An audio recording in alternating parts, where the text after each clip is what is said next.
Hi guys! Dahil off ko ngayon sa work, samahan nyo akong gumala sa araw na ito. And dahil winter pa ngayon dito sa Canada, magdodoble tayo ng ating damit. And isa pang winter coat.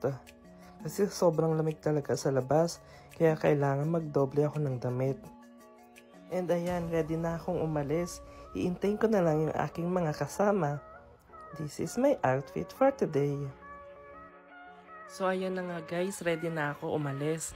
Intayin ko na lang yung mga kasama ko. Nagdala na rin pala ako ng backpack guys dahil malayo-layo yung aming pupuntahan. Nagdala na rin pala ako ng mga snacks namin para sa makakain namin sa road trip namin. Ayan pala mga dinala kong mga snacks.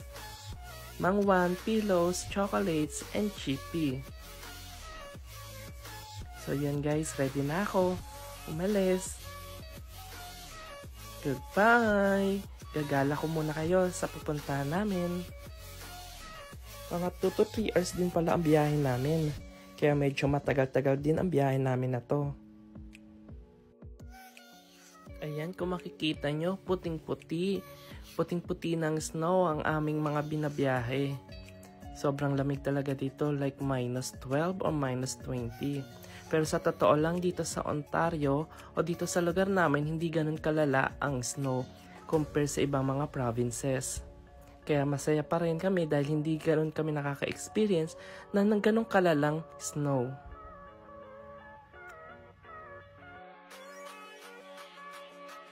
And quick break, nag-Tim Hortons din pala muna kami para makabili ng kape. And medyo inaantok-antok na rin kasi kami kaya kailangan namin ng kape. Malapit-lapit na rin pala kami sa pupunta namin. And dahil mag-aalas 12 na, nag-lunch muna kami dito sa House of Gourmet. Sobrang sarap ng mga food dito.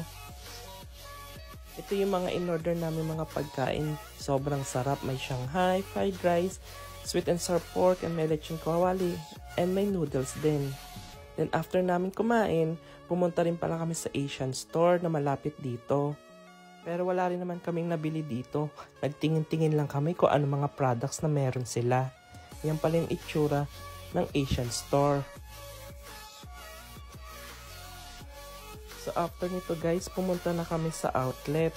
Sabi kasi nila dun daw mas maraming murang bilihin. And first time ko lang din makakapunta dun. Kaya excited na rin ako magtingin-tingin kung ano mga murang bilihin dun. And first time ko lang din pala makakapunta rito sa Vaughan Mills guys. Kaya tingnan natin kung anong meron dito sa Vaughan Mills. Karamihan nga pala sa mga mall na napuntahan ko dito hanggang 2nd floor lang.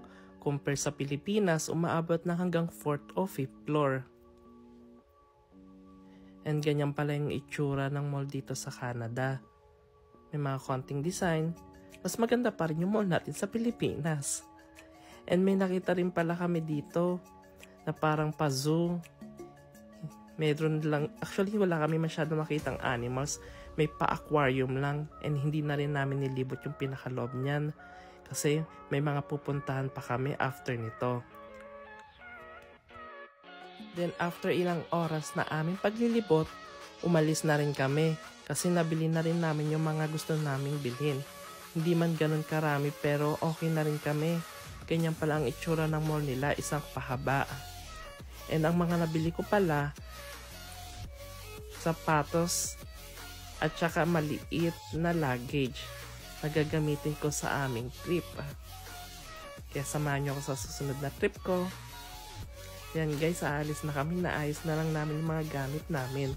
Yan pala yung sapatos na nabili ko sa van, sobrang ganda. And bye-bye Vaughan Mills. Sa uulitin. And sa next na pupuntahan pala namin guys, sobrang excited na ako. Dahil matagal-tagal na rin akong hindi nakakakain ito. And nakakamiss na rin talaga yung lasa. And namimiss ko na rin ang Jollibee. Kaya sobrang excited na ako bumili. And ngayong araw, ang binili ko pala is chicken spaghetti for dining.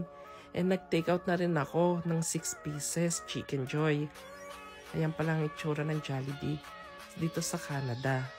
So ayan na nga guys. Medyo maliit nga lang yung part ng chicken pero okay na rin. Excited na ako kumain. Nakakamiss talaga ang lasa ng chicken spaghetti sa Pilipinas.